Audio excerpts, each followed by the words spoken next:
प्रिय व्यूअर्स, विद्यार्थियों, आपके अपने चैनल उर्मिला यादव हिंदी क्लासेस पे आपका हार्दिक स्वागत। आज की अपनी इस कक्षा में हम उत्साह कविता के मल्टीपल चॉइस क्वेश्चन करेंगे, बहुविकल्पीय क्वेश्चन हल करेंगे। उत्साह कविता क्या है, क्या कहा है इसमें कवि ने, किसकी है ये, और कवि का जीवन परिचय ये हम पहले पढ़ चुके हैं। इसका लिंक आपको इस वीडियो के डिस्क्रिप्शन बॉक्स में मिल जाएगा। लिंक पे क्लिक करके आप उत्साह कविता की बहुत ही आसान सरल शब्दों में व्याख्या पढ़ सकते हैं। पढ़िएगा अवश्य व्याख्या को। अभी हम हल कर रहे हैं कविता। आप सबने उम्मीद करती हूँ पढ़ ली होगी। तो इसके जो विकल्प हैं, प्रश्न के विकल्प हैं, उनका चयन करना है, कौन सा विकल्प सही है। वीडियो को अंत तक अवश्य देखें और मेरे बताने से पहले बताएं। कोशिश करें कि आपका उत्तर मेरे बताने से पहले ही आप दें अपना उत्तर, कौन सा विकल्प सही है, ताकि आपको अपनी तैयारी का पता चले कि कितना आप याद कर चुके हैं, कितना आपका सिलेबस कवर हो चुका है, तैयार कर चुके हैं। ये परीक्षा में प्रश्न आने हैं। चलिए हल करते हैं। आगे बढ़ने से पहले निवेदन करती हूँ आपसे कि वीडियो को लाइक करें, अपने बाकी दोस्तों के साथ शेयर करें। चैनल पर नए हैं तो सब्सक्राइब के रेड बटन को अवश्य दबाएं, ताकि मेरा उत्साह वर्धन हो और मैं आपके लिए इसी तरह अच्छी अच्छी जानकारी लेकर आती रहूँ। हमारा आपका सहयोग बना रहे, क्योंकि आपका सहयोग मेरे लिए अत्यंत आवश्यक है, ज़रूरी है, तभी मैं आगे बढ़ पाऊँगी। आपके सहयोग के बगैर ये संभव नहीं हो पाएगा। अतः लाइक करें, शेयर करें और सब्सक्राइब अवश्य करें यदि चैनल पर नए हैं तो। चलिए देखते हैं पहला प्रश्न क्या है। उत्साह कविता के रचयिता कौन है? नागार्जुन, सूर्यकांत त्रिपाठी, निराला, सुमित्रा नंदन पंत, जयशंकर प्रसाद। आपका समय शुरू हो चुका है, जल्दी से बताइएगा। ख विकल्प सही है। कौन सा है? ख, सूर्यकांत त्रिपाठी, निराला। उत्साह कविता की भाषा कैसी है? विकल्प है खड़ी बोली, संस्कृत निष्ठ, खड़ी बोली, अवधी, ब्रज। कौन सी भाषा है उत्साह कविता की? जल्दी कीजिएगा।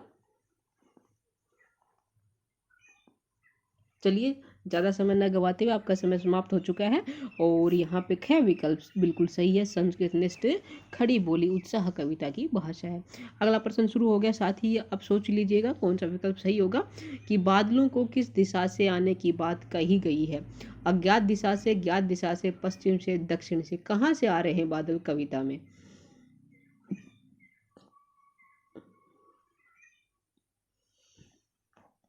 कहाँ से आ रहे हैं? अज्ञात दिशा से। अगला प्रश्न देखते हैं स्क्रीन पे क्या होगा। यहाँ पे अगला प्रश्न आ रहा है। उत्साह कविता में कौन सा काव्य गुण विद्यमान है? मैं आपको बता दूं 3 काव्य गुण है, ओज, प्रसाद और माधुर्य।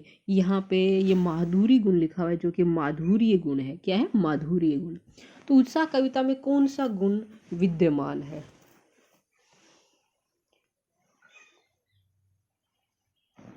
समय आपका समाप्त हो चुका है, इतना ही समय मिलेगा आपको।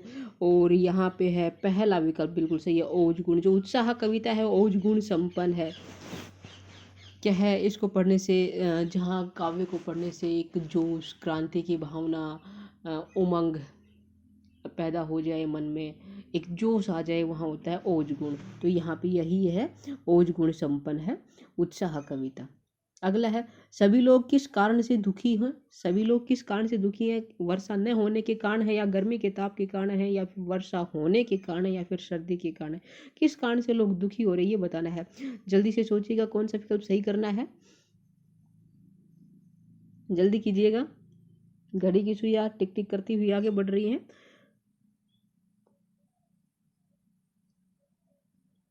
चलिए टिक टिक को यहीं पे बंद कर देते हैं और आपका विकल्प कौन सा सही होगा? गर्मी के ताप के कारण। ख विकल्प बिल्कुल सही है, गर्मी के ताप के कारण सभी लोग दुखी हैं। अगला प्रश्न शुरू हो रहा है, स्क्रीन पे सामने है आपके सामने। बादलों को किसके समान बताया गया है? कविता में जो बादल हैं उसको किसके समान बताया गया है? काले घुंघराले बादलों के समान, बिजली के समान, रुई के समान, या इनमें से कोई नहीं? घड़ी ने टिक टिक करना शुरू कर दिया है, जल्दी से बताइएगा। समय समाप्त हो चुका और काले घुंघराले बालों के समान, जो बादल है उनको काले घुंघराले बालों के समान बताएगा। ये बाल किसके हैं? आप सोचिएगा किसके बाल है काले घुंघराले। आगे बढ़ते हैं। उत्साह कविता में किस कवि ने किसका आह्वान किया है? उत्साह कविता में कवि ने किसका आह्वान कर रहा है या किया है? कवि किसका आह्वान कर रहा है या फिर किसका आह्वान किया है, कैसे भी आप लगा सकते हैं। तो बादलों का आह्वान कर रहा है, आसमान का या बिजली का या फिर पूंजीपति वर्ग का? कवि किसका आह्वान कर रहा है, किसको बुला रहा है, किसको संबोधित कर रहा है? बिजली को या पूंजीपति वर्ग को? नहीं, किसको कर रहा है? बादलों को। बादलों का आह्वान किया गया है उत्साह कविता में। बादलों के उर में क्या छिपा हुआ है? मैं आपको बता दूं, उर का अर्थ होता है हृदय। बादलों के हृदय में क्या छिपा हुआ है? काले घुंघराले बाल, वर्षा का पानी, वज्रपात करने वाली विद्युत या भीषण गर्मी, क्या छिपा हुआ है? जल्दी से सोचिएगा और आंसर दीजिएगा। समय आपका शुरू हो चुका है। क्या छिपा हुआ है? वज्रपात करने वाली विद्युत। ठीक है, बादलों के उर में वज्रपात करने वाली विद्युत छिपी हुई है। अगला, निराला जी का सबसे प्रिय विषय है। क्या है निराला जी का सबसे प्रिय विषय? बादल, वर्षा, बसंत ऋतु या फिर शरद ऋतु? निराला जी का सबसे प्रिय विषय है बादल। उन्होंने बादलों को संबोधित करके बादलों को लेकर बहुत सारी कविताएं लिखी हैं। अगला प्रश्न स्क्रीन पे क्या आता है देखते हैं। हाँ, यहाँ पे आ गया है प्रश्न नंबर 10 और आपके सामने है स्क्रीन पे। उत्साह गीत किसको संबोधित है? बादल को, वर्षा को, बसंत को, क्रांति को? जाहिर सी बात से यहाँ पे बादल की बात हो रही है, तो उत्साह गीत किसको संबोधित है? बादल को संबोधित है। इसमें आपको समय नहीं दिया। चलिए अगले प्रश्न में आपका समय शुरू हो रहा है। कवि बादल के माध्यम से मानव को क्या क्या देना चाहता है? जीवन की नई प्रेरणाएं देना चाहता है, प्रेम देना चाहता है, खुशियां या फिर मुसीबतें देना चाहता है? क्या क्या देना चाहता है? जल्दी से सोचिएगा, विकल्प पे टिक कीजिएगा, जल्दी से कीजिएगा।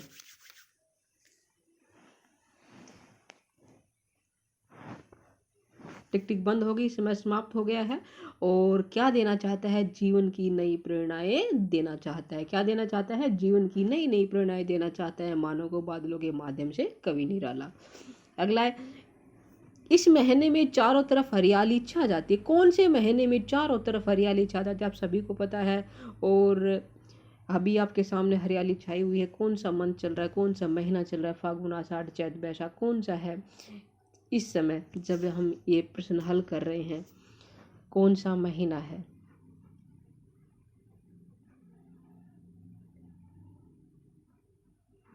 कौन सा महीना है? फागुन है। ठीक है, कौन सा महीना है? फागुन महीने। फागुन महीने में चारों तरफ हरियाली छा जाती है, धरती हरी भरी हो जाती है, खुशहाली होती है, हरियाली होती है। यहीं पे ये स्क्रीन के जो प्रश्न है वो समाप्त हो गए। अगली कड़ी में अगले प्रश्न क्या आते हैं देखते हैं। प्रश्न नंबर 13 क्या होगा? हाँ, आ गया है प्रश्न नंबर 13 स्क्रीन पे। और ये है, तप्त धरा का सांकेतिक अर्थ है। क्या अर्थ है तप्त धरा का सांकेतिक अर्थ? दुखों से पीड़ित धरती है, गर्म धरती है, सुखी धरती है या फिर शीतल धरा है? तप्त धरा का सांकेतिक अर्थ सोचिएगा, जल्दी से बताइएगा। तप्त धरा का सांकेतिक अर्थ क्या है? दुखों से पीड़ित धरती। जो मनुष्य दुखों से पीड़ित हो रहे हैं उसके लिए यहाँ प्रयोग किया गया है तप्त धरा। अगला है, धाराधार का अर्थ क्या है? बादल, समुद्र, तालाब, बारिश। क्या है धाराधार का अर्थ?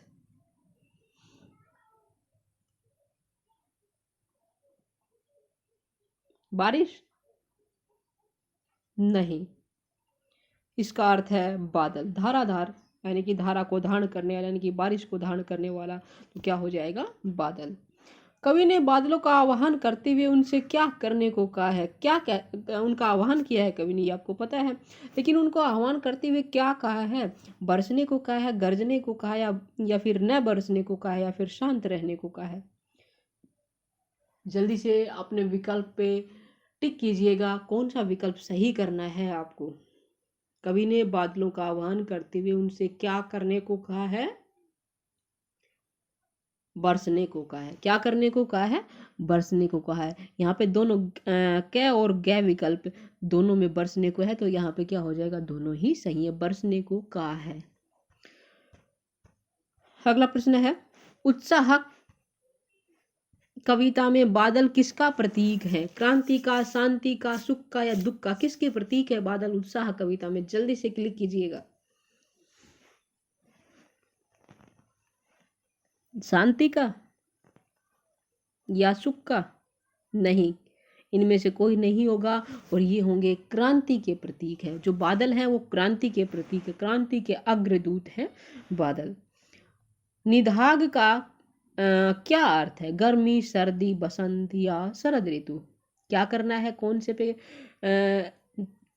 टिक करना है? कौन से को लॉक करना है? निदाघ का क्या अर्थ है? जल्दी से क्लिक कीजिएगा, जल्दी से अपने प्रश्न को लॉक कीजिएगा। निदाघ का क्या अर्थ है?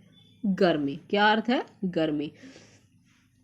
देखिए, अभी तक आपने लाइक नहीं किया है, शेयर नहीं किया है, तो आप कर दीजिएगा।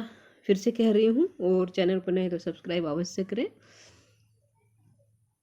ताकि मेरा उत्साहवर्धन हो, मुझे मोटिवेशन मिले और आपको नोटिफिकेशन मिले नेक्स्ट वीडियो के लिए।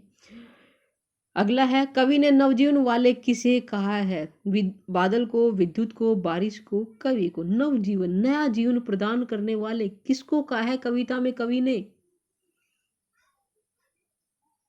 किसको कहा है? बादल को कहा है। किसको कहा है? बादल को कहा है। आगे है, घेर घेर घोर धाराधर ओ, इस पंक्ति में कौन सा अलंकार है? यहाँ अलंकार की बात आ गई है, कौन सा अलंकार है?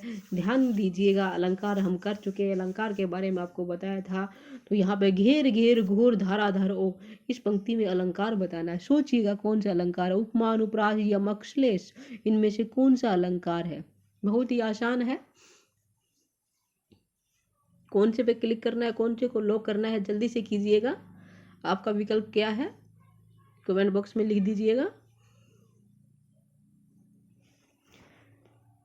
अनुप्रास अलंकार है। कौन सा है? अनुप्रास अलंकार। क्यों है? घ वर्ण की आवर्ती हो रही है, यहाँ क्या है? अनुप्रास अलंकार। जहाँ एक ही वर्ण की बार बार आवर्ती होती है वहाँ क्या होता है? अनुप्रास अलंकार। ठीक है, जो कि शब्द अलंकार है। अगला प्रश्न है, जो कि इस कड़ी का अंतिम प्रश्न है, कौन विकल और उन्मन थे? विकल, बेचैन, उन्मन, जिसका मन न लगा हुआ, कौन थे? विश्व के सभी जन थे, विश्व के बच्चे थे, विश्व के वृद्ध थे, या इनमें से कोई नहीं? कौन थे? बहुत ही आसान है, और विकल्प में ही बिल्कुल स्पष्ट दिखाई दे रहा है कि कौन सा विकल्प सही होगा। जल्दी से इसको लॉक कीजिएगा। कौन से विकल्प को लॉक करना है? जल्दी से, कै को, ख को, ग को या घ को? कौन से को करना है? जल्दी कीजिएगा। क्या विकल्प? क्योंकि बच्चे, वृद्ध सभी आ जाते हैं, विश्व के सभी जन में बच्चे भी आ गए, वृद्ध भी आ गए, तो क्या हो जाएगा? विश्व के सभी जन क्या थे? गर्मी के कारण विकल थे, उन्मन थे, बेचैन थे, परेशान थे। ये थे उत्साह कविता के कुछ बहुविकल्पीय मल्टीपल चॉइस क्वेश्चन। उम्मीद करती हूँ आपको बहुत अच्छे लगे होंगे। अच्छे क्या लगने हैं? आपको याद करने हैं, उनको अच्छे से देखना है, और अपनी परीक्षा में अगर ये प्रश्न आते हैं तो उनको सही विकल्प का चयन करते हुए अपना आंसर लिखना है, ताकि आप अपनी परीक्षा में अच्छे नंबरों के साथ उत्तीर्ण हो। यही मेरी शुभकामनाएं हैं। मैंने आपको बताया था कि उत्साह कविता की व्याख्या बहुत ही आसान, सरल शब्दों में, सरल भाषा में आपको करवाई गई है। उसका लिंक आपको इस वीडियो के डिस्क्रिप्शन बॉक्स में मिलेगा, उसको अवश्य देखिएगा। और अगली कविता के प्रश्नों के लिए, मल्टीपल चॉइस क्वेश्चन के लिए, व्याख्या के लिए तैयार रहिएगा। चलिए फिर मिलते हैं अगली कड़ी में। तब तक के लिए अब बने रहिए उर्मिला यादव हिंदी क्लासेस पे। आपका दिन शुभ हो। Have a nice day.